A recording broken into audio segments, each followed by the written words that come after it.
Olha, essas pessoas do carnaval são pessoas indecentes. Eles são indecentes mesmo. Coisas.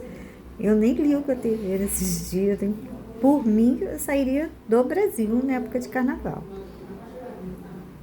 Ah, pegaria um avião e ia para outro lugar que não tivesse negócio de carnaval do Rio. Porque, ô gente indecente, né? Esse pessoal do carnaval é muito indecente. Ô gente horrorosa, indecente demais. Pornográfica demais, eu não gosto. Como pode enfiar uma coisa no ânus e sair requebrando e quando vê a câmera mostra, né? São muito indecentes, eu não gosto deles. Essas pessoas do Bahia, nossa, mas como gente, houve gente indecente. Quem não é indecente são o pessoal do Nordeste. O frevo, eu já dancei frevo, era boa do frevo, gostava da... Entendeu? Frevo é uma coisa bonita, né? Coisa bonita, uma dança bonita, parece assim um pouco com a Escócia, né? Acho que algum escocês que o holandês morou lá e tudo mais, algum escocês deve ter trazido aquele tipo de dança para eles. O escocês acho que dança daquele jeito, né? Tem um país aí da Europa que dança daquele jeito. Aquilo é influência europeia, aquela dança do frevo, entendeu? E é uma adaptação no Nordeste. E aí o que acontece? Mas hoje, gente, indocente esse pessoal da Bahia. Nossa. Essa Cláudia Leite, nossa. Biblicamente ela é proibida de dizer que é cristã, tá? Ela é proibida de dizer, porque pratica imoralidade. Ela pratica imoralidade, ela não pode dizer que é cristã, não. Ela tá falando porque estamos no Brasil e Deus atua de forma pontual contra eles. Mas não pode não. Pode não, porque ela é imoral, ela é uma semi-prostituição, ela é muito sensual, ela pratica muita sensualidade com o corpo. Pelo menos eu vi um vídeo agora, uma coisa escandalosa, ela no chão dançando, uma coisa deplorável, não vi arte nenhuma ali. Tem arte nenhuma, não tem valor artístico nenhum ali. O que se vê elas fazendo, elas dizem que não são prostitutas, mas o que se vê elas fazendo no palco é quase a mesma coisa que você vê no prostíbulo, né? É a mesma coisa, praticamente, o mesmo tipo de dança, a mesma expressão corporal, sempre projetando vagina e ânus, né?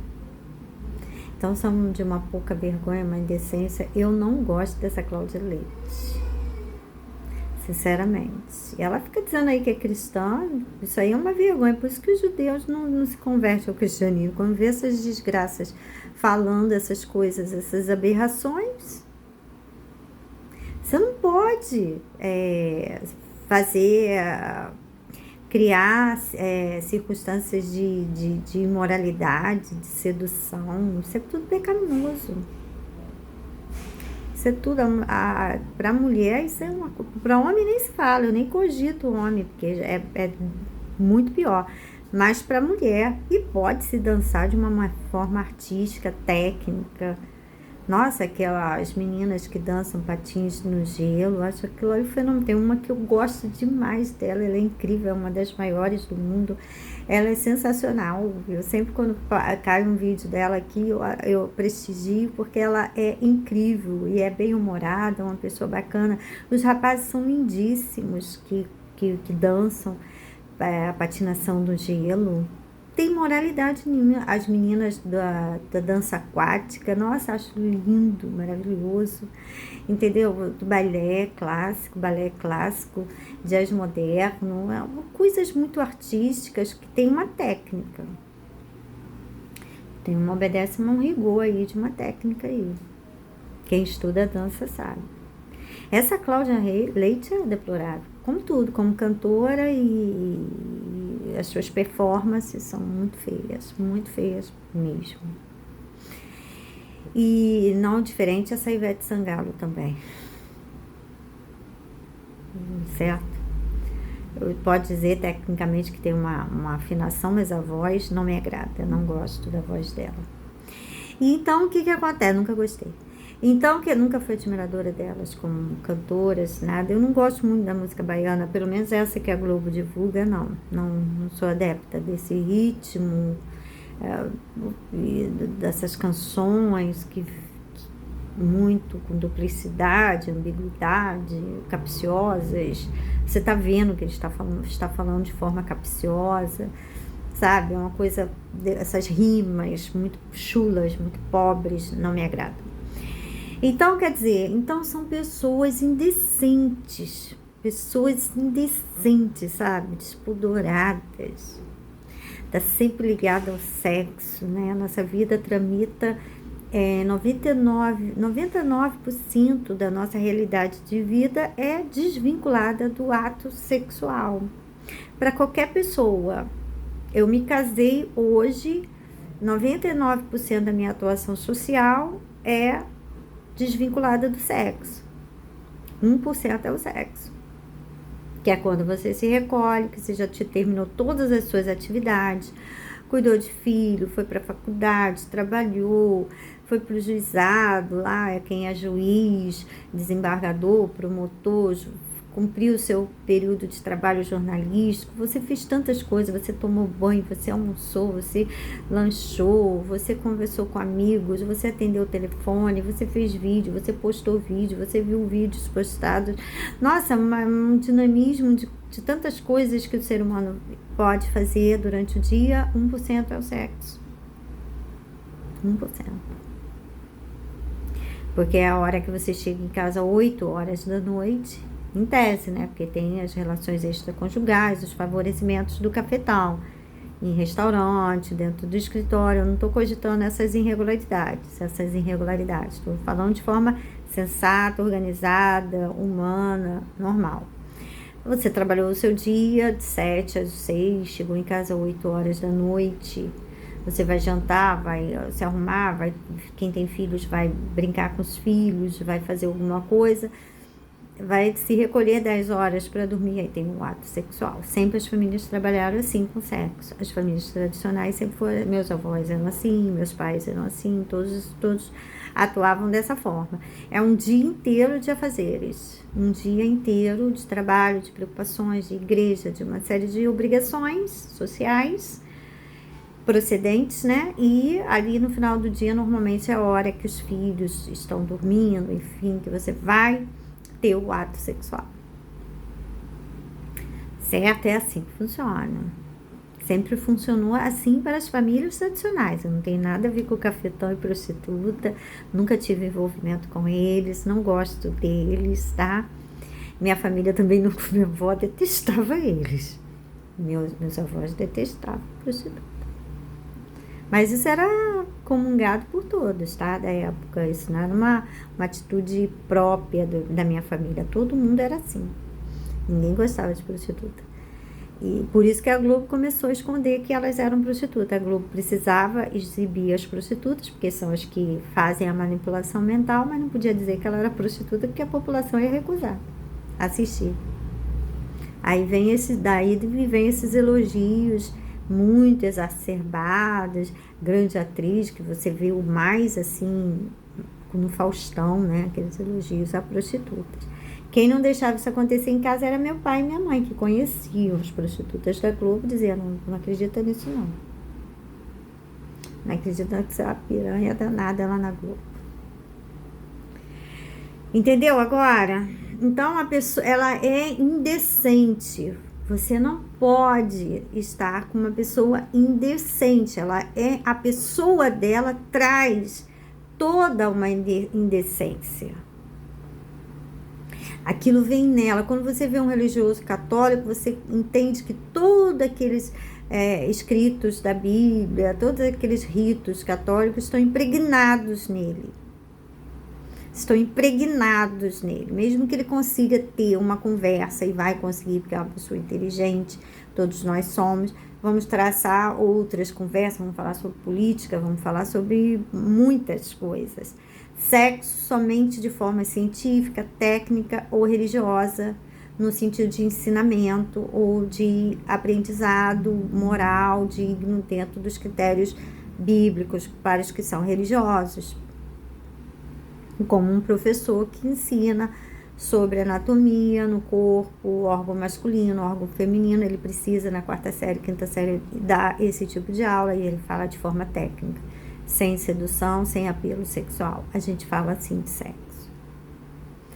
Com a pessoa que amamos de verdade, a gente faz o sexo. A gente faz. Já detectei a pessoa que eu amo. Então, vamos traçar um roteiro digno até chegarmos ao ato sexual. Um roteiro digno. A gente precisa traçar um roteiro digno e ético diante da sociedade, diante de nós mesmos, mesmo diante dos filhos que teremos, diante dos parentes dele, no caso que eu não tenho parente, só meu filho, mas diante do meu filho, eu preciso traçar um roteiro ético e digno, que esteja de acordo com a minha fala, com a minha pessoa, com a minha postura. Opa, não preciso traçar, Deus já traçou. Deus já traçou esse roteiro muito digno, muito apreciável. Eu vou cumprir esse roteiro aí. Vou cumprir esse roteiro, porque esse roteiro é bom. Isso vai trazer uma boa repercussão para mim. Mas eu sou uma mulher contida, né? Eu não sou como essas Luana Piovani. Eu nunca vi esse negócio de olhar pra bunda de homem. Às vezes um porte físico bonito a gente admira, lógico. Mas assim, ficar... Não. Nunca fui assim. Ninguém da minha família nunca foi assim. Ninguém. Todas as mulheres de um homem só, minha avó, minha bisavó, minha mãe, todas.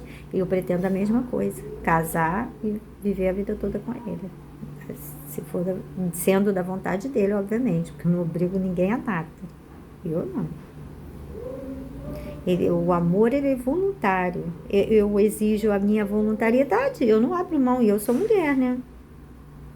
Eu sou mulher, porque é a parte fraca, aquela coisa toda. Eu exijo a minha voluntariedade. A minha voluntariedade também é importantíssima. Eu preciso gostar dele. E ele também precisa gostar de mim. Quem é democrática favorece a democracia do outro. Entendeu? Eu sou democrática. Então, eu quero a minha voluntariedade. Eu não vou impedir que ele também tenha a voluntariedade dele. Nem vou forçar nada. Nada. Não tem apelo nenhum. Eu sou mulher, eu me basto. Até com véu no rosto, um véu branco, eu tô ali. Por que anda com véu? Que também é uma questão bíblica também, mas por quê? Porque você não quer apelar. Eu sou mulher. Se você se atiçar a qualquer homem, ele vai querer fazer sexo com você. Faz até com transexuais aí tudo, porque fica atiçando. Fazia até homem, né? Fazia, se você fica atiçando eles, fica provocando. Então, por que a mulher entra com aquele vestido comprido, largo, lindo, mais largo? Normalmente não mostra muitas formas físicas femininas, seios, nádegas, não mostra pernas. É aquela coisa bem sóbria, né? E aí ainda cobre o rosto ainda, porque ela não quer apelar. Ela é digna, porque ela sabe do potencial dela de mulher. Eu sei do meu potencial de mulher, eu não quero apelar para nada, nada, como fazem as prostitutas, que isso é um estupro ao homem. Você provocando o homem, você está estuprando o homem, porque ele tem uma natureza primitiva, e você não pode brincar com isso. Isso é pecado. Viu como a prostituta é uma pessoa muito desonesta? Viu porque as mulheres tradicionais sempre foram recomendadas pelos homens, sempre foram admiradas, sempre eles se casaram com elas, deram filhos, casa, sempre trabalharam para sustentar. Meu avô trabalhava de 5 da manhã até 5 da tarde. Meu avô era mulato mais claro do que eu. Ele tinha os olhos azuis, ele era mais branco do que eu. Eu não sou branca, eu sou parda, ele era branco. Meu avô era branco. Minha mãe não sabia que meu avô era branco. Porque nós temos bastante melanina, né? Então eu fico 2 dias, 3 dias pegando sol, fico bem morena mesmo, entendeu? Porque a gente tem melanina. Fico vermelha, depois fico mais vermelha, depois fico mais morena, certo? Então, não é a coisa do americano. O americano é branco de verdade, porque eu não sou branca, eu sou parda. O americano é branco, o canadense é branco, o inglês é branco. Deixa ele 2 dias no sol, ele vai ficar vermelho, tem que dar até queimadura de 2º grau, não pode. Ele tem que botar protetor solar, ele tem que ficar embaixo do guarda-sol, são poucos que resistem. Tem brancos que resistem, tem mais resistência, mas a maioria não tem resistência ao sol muitas horas, sem uma proteção, uma coisa. E ele não fica preto, ele fica vermelho. Eu fico vermelha uns 2 dias, mas depois já começa a ficar bem morena. Mais parda ainda, mas sempre no âmbito da parda, né? Porque eu não sou preta, né? Eu sou parda. Eu sou filha de uma preta, que era minha mãe, e de um branco, que era meu pai. Eu saí parda. Então, gente, é isso aí. A prostituta é uma pessoa horrorosa, uma pessoa desprezível. Porque ela é uma pessoa indecente. Ela e o cafetão dela.